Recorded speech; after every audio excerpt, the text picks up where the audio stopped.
Hey everyone, welcome back to Political X. For more knowledge and updates on UK, European and US politics, make sure you subscribe to this channel. First things first, thank you so much for all of those who have been following all my videos. I've got a few that I'd like to recommend from my channel that I think you should watch. The topics that I seem to be talking about mainly are the Brexit, the government's response to COVID, the level of lies and corruption taking place inside the government, and the effects of Russia on the UK. And to be honest, the effects of Russia on the UK seem to give more credence to us being in the EU than outside, because the level of influence they're having at the moment is unbelievable. Your feedback and your comments and your questions and your thoughts are definitely in mine, and I am taking a lot of stuff on board, so thank you for those. I wanted to talk about how I feel we've lost democracy. We have actually eroded our own democratic rights and our ability to influence what takes place in politics. And it's been funny listening to a lot of Brexiteers say we got our independence, but actually we've lost a lot in terms of democracy. So I'm going to take a bit of time today to talk about how that's happened. So this is what we had. We had, whilst in the EU, the ability for the British public, you and me, to go and vote for someone in the European Parliament. And we could vote for someone in the House of Commons. But that was about it. We didn't have any other say when it came to voting. However, there were other avenues available to you. So if you had a problem, you could, for example, send a petition to the House of Commons, or you could even petition Parliament, the European Parliament. There were other avenues available to us, so I've simplified this a little bit. I've included the European Constitution, so these are rights that are protected under law, and it's very difficult to change these laws. The right to free speech, which we've now lost. The right to protest, which we've now lost. Free speech and the right to protest have recently been taken away by the UK government. Among the most notable proposals are those giving police the power to stop noisy protests, and another making it an offence if someone intentionally or recklessly causes public nuisance. But essentially, our rights are enshrined and protected by the European Constitution, and we'll talk a little bit later about the consequences of removing ourselves from the EU and those rights. Whilst inside the EU, we could also have some influence on the Commission. The Commission is made up of heads of state, as well as the President, which is elected through the heads of state. We have the Council, which is made up of our representatives from our different departments. So you could have our representative from the Chancellor of the Exchequer being sent over there to meet with other Chancellors of Exchequers from other countries, and they'd be able to vote on key matters. Now, interestingly enough, on some matters you'd be able to vote in for about 60, the equivalency would be 55% of the people in the council, but that would have to total up at 65% of the population of Europe. However, the council's given unanimity, which means that every single person has the ability to stop anything going through in key areas, such as common foreign and security policy, citizenship, EU membership, which is one of the things that Brexiteers banged on about with Turkey, which we could veto. Only, that would have been as simple as one of us saying, no, we're not having EU membership extended to new states. And what certain Brexiteers were saying throughout the campaign is, oh, they're coming to get you, and there's nothing you can do about it, we've got no say. But actually, when you start to look at this, it's like, right, okay, so we have the ability to vote in the European Parliament. We can have influence over the House of Commons, we can have influence in the European Parliament. We can also have influence in the European Commission, which also has our elected heads of state going in there to represent us. We can also send in our representatives to the Council and have the ability to veto all of these laws that you're looking at in front of you. So when a Brexiteer turns up and says, oh, we've got our democracy back, you're starting to have quite a bit of ammunition to go back at them and go, actually, we had loads of power inside the EU, and we had equal say. But now that we're out and we're having to forge trade deals, and everyone knows that we're desperate for trade deals, we're in a position where we don't have as much power as we would have done if we'd been trying to have those trade deals inside the EU. If you are going to China in a position where they know that we are in need of a trade deal, as opposed to being in a position where we don't necessarily need a trade deal, we're already at a disadvantage. And all we're doing is swapping what we had inside the EU for now being dictated to by countries like China. We're in a similar position right now with the United States. They're telling us to sort out the Northern Ireland Protocol before they'll give us a trade deal. Well, we can't solve that. The border's either got to go somewhere, or we've got to rejoin the single market or the customs union. And Brexiteers don't want that because to them, they think they're then being dictated to by Europe. But I've just shown you're now being dictated to by the United States. What we've done is made our life 10 times harder and we're financially worse off. Yeah, and I keep repeating this, we were told that this was going to be a happy land and we're all going to live in golden streets with loads of money kicking around. And this is now flipped and we're being told, no, ignore all of that, what we said, the 350 million on the side of the bus.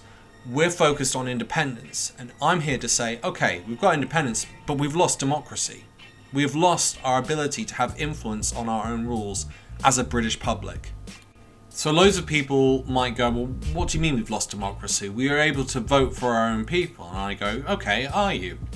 That's interesting. All you can vote for is the House of Commons. All you can vote for is your local representative, who can ignore you for 4 to 5 years if they choose to. You could try and petition someone in the House of Lords, but you won't have anyone specific to go to. You've got to find someone who's aligned with yourself, and they can still ignore you. If you voted for an MP that is in the opposition parties, what are they going to be able to do for 4 to 5 years? Their influence on the House of Commons is very restricted.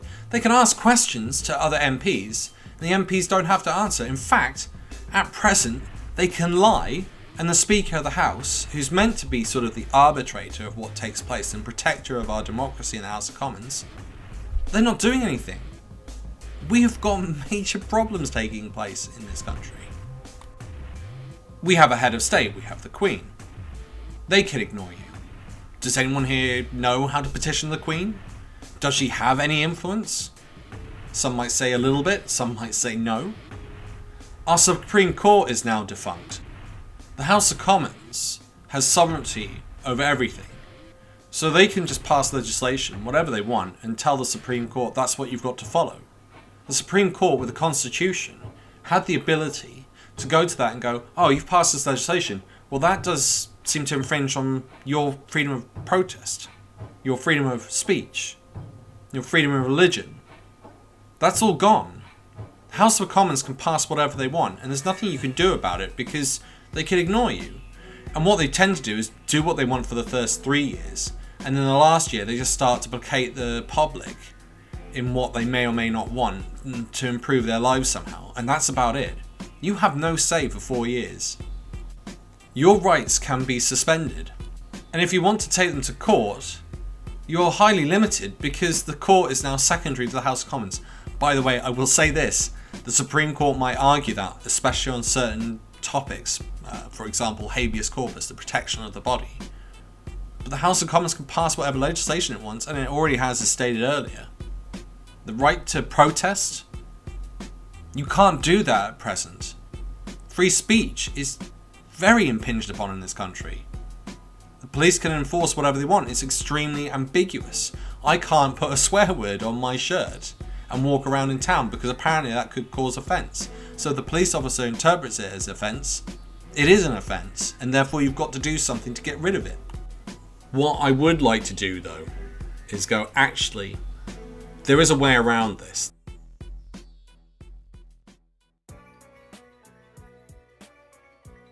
There is a way forward. I would turn to the public, if I had the ability to run, and say, let's deal with the House of Lords first. And we're going to say that actually everyone's vote is going to count. So in the next election, your vote goes to your MP for your local area. I think that's an important thing to have a local representative in Parliament backing your views. But I also think it's important that everyone's vote counts. And I would turn the House of Lords into a proportional representation system. So everyone's vote is counted, and whatever's left at the end of it goes into the House of Lords. And I would actually even go so far to say that that election lasts for 8 years. And the reason being is it's important for any government to have longevity. And someone or some group within Parliament looking at the long distance future and not just every 4 years. Now the next thing I would do is set up a constitution which enshrines our rights, and that constitution is made out as simple as possible. It could include the right to protest, the right to peaceful assembly, the right to free speech, freedom of thought, freedom of religion, freedom of movement within the UK. Some basic rights: protection of the body, right to a trial, right to be judged by your peers, to make sure that you're not punished in cruel and unusual ways. All of these things would be really good for the UK. It would cause problems in courts, it would cause problems for the government, it would be a check on their power. And I think that's the crux of all of this. If you're going to have a constitution and you're going to have a second body that is elected by the public, they are checks on the power of the Commons. It stops them being an elected dictatorship for 4 to 5 years. You can't just allow them to do whatever they want. We're already seeing the consequences of that. The government that's been in power and has been running the government over the last 2 to 3 years, we've seen massive amounts of corruption, with Russia influencing our politicians, paying money into the Conservative Party, 280 million this year alone. You would also have the opportunity for the government to be able to select a wider body of people to come and work inside the cabinet if you could select from the House of Lords.